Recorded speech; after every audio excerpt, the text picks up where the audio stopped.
Kasih yang mendamaikan membawa sejahtera. Sebelum bumi dilukis, sebelum ruang waktu berjalan, dalam kekekalan yang sunyi dan kudus, kasih-Mu memilih kami. Bukan karena kami layak, tetapi karena Engkau Allah yang penuh kasih. Bukan kehendak kami yang mengetuk pintu, melainkan tangan-Mu yang membuka hati yang membatu. Di atas salib yang mulia itu, kasih itu tercurah. Kristus mati menggantikan kami yang binasa. Bukan hanya sekedar tawaran, tetapi kuasa yang menyelamatkan dari maut. Sebab oleh kasih karunia kami diselamatkan oleh iman. Itu bukan hasil usaha kami, tetapi murni pemberian Allah. Justifikasi, suatu karya dari Allah semata. Monergistik, tuntas, tanpa syarat jasa. Kami dibenarkan karena Kristus yang benar, bukan karena iman kami yang besar, tetapi karena iman itu pun adalah anugerah.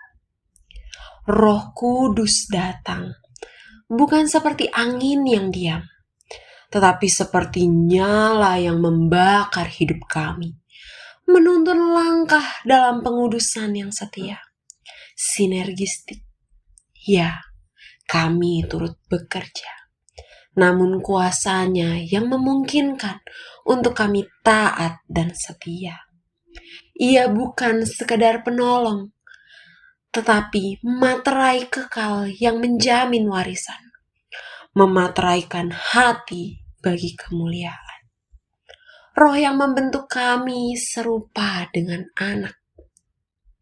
Ia menghibur, menegur, menguatkan setiap langkah kami.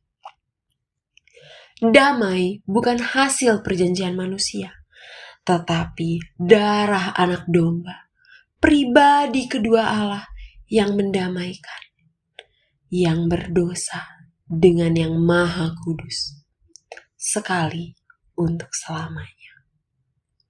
Sebab ialah damai sejahtera kita yang mempersatukan. Kesejahteraan bukan tentang harta, melainkan hati yang tenang di dalam kehendak Bapa. Domba-domba mengenal suara gembala, tidak akan hilang sebab tangannya setia menjaga. Tuhan adalah bagianku, kata jiwaku. Oleh sebab itu aku berpengharapan hanya kepadanya. Dan ketika dunia meluruh dalam debu, yang terpilih akan tetap berdiri dalam kasih yang tak layu. Sebab keselamatan adalah milik Tuhan, bukan jasa, bukan kehendak manusia, tetapi anugerah yang kekal dan dalam dari Allah. Shalom, saya Rulia Melian Rita, mahasiswa UT Fakultas Sains Teknologi dan ada di Prodi Matematika. Di tugas ketiga mata kuliah Pendidikan Agama Kristen kali ini membuat tugas puisi yang menceritakan tentang nilai kasih, perdamaian dan juga kesejahteraan.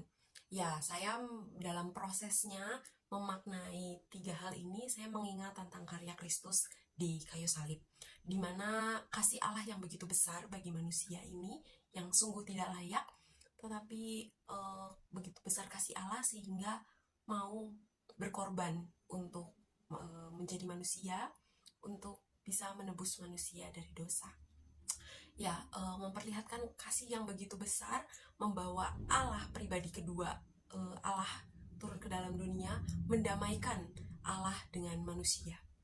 Dan dalam proses itu juga ada peran Roh Kudus yang memberi damai sejahtera ketika kita sudah menerima Kristus. Ada Roh Kudus yang memimpin kita, memberikan damai sejahtera, menuntun kita dalam kehidupan ini. Itu nilai-nilai yang ada dalam Alkitab yang sedang saya renungkan beberapa bulan terakhir ini, melihat begitu besar karya Allah Tritunggal bagi umat manusia sungguh indah dan luar biasa, di mana 3 pribadi berperan aktif dalam keselamatan. Itu yang makna yang saya ambil di dalam Alkitab. Lalu proses pembuatannya, ketika saya membaca tugas ketiga ini, saya memikirkan, wah, apa yang bisa saya buat? Saya melihat bahwa manusia Tuhan ciptakan dengan kreativitas yang luar biasa, tapi terkadang saya terbatas karena saya merasa bukan talenta saya dalam bidang seni gitu. Tapi saya melihat bahwa Tuhan begitu indah gitu, dan saya mencoba membuat puisi. Dan dari karya-karya seni kita melihat betapa indahnya Tuhan gitu.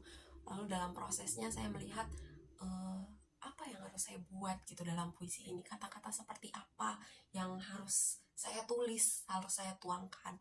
Lalu perlahan hari demi hari saya pikirkan, dan akhirnya menghasilkan sebuah karya puisi ini. Mungkin masih sangat banyak kekurangannya karena saya juga bukan ahli untuk membuat puisi, tapi saya mencoba. Kiranya puisi ini boleh menjadi berkat gitu, mengingatkan orang Kristen terutamanya melihat karya Kristus yang agung, di mana kasih Allah yang begitu besar mendamaikan Allah dan manusia, dan juga memberikan kesejahteraan di tengah dunia yang sudah jatuh di dalam dosa ini. Lalu prosesnya saya agak kesulitan dalam recording gitu ya, karena keterbatasan peralatan yang saya punya, tapi saya berusaha untuk bisa merecord dengan aplikasi yang ada. Terus saya juga kurang ngerti sama AI yang ada gitu, jadi saya masih berusaha secara manual gitu, edit dengan foto-foto yang saya ambil di Pinterest. Lalu saya edit pakai aplikasi InShoot, satu persatu saya edit.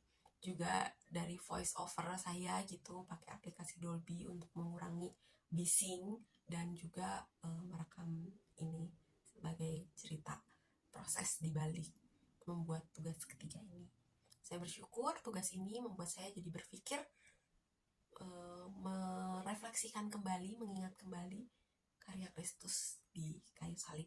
Apalagi dalam rekaman ini adalah hari di mana hari Pentakosta, saya melihat Roh Kudus yang turun 2000 tahun yang lalu itu memimpin umat manusia, menolong, memimpin, menginsyafkan, dan banyak sekali karya Roh Kudus bahkan menolong saya untuk saya bisa mengerjakan tugas ini. Terima kasih.